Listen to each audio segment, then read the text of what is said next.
insulin and you were to also eat a bunch of fat, would you store that fat? And I think what I'm kind of alluding to is like insulin is a storage hormone.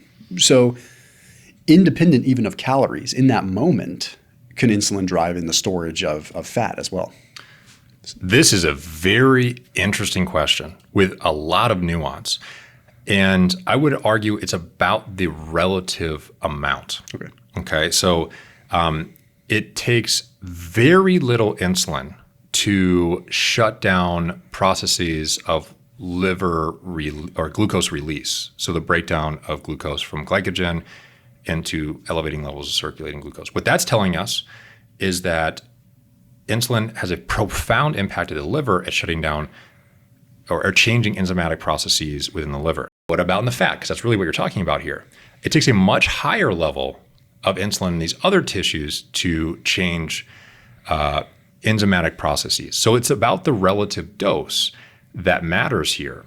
And that's important to highlight because it doesn't mean that just because you have insulin in general that you're going to anabolically store levels you're going to have excess levels of fat storage.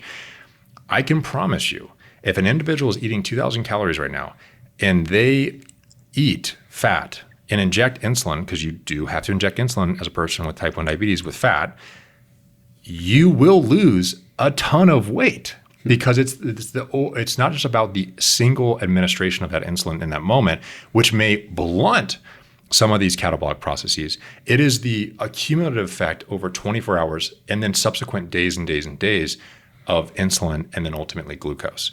So it's the combination of the totality, not just a single moment in a single meal. But yes, in a single meal, if you administer insulin, you are going to change enzymatic processes for an acute window of time. But that acute window of time is the postprandial window, which is not 24 hours. So it's what's happening over the 24 hours, the cumulative effect of that matters.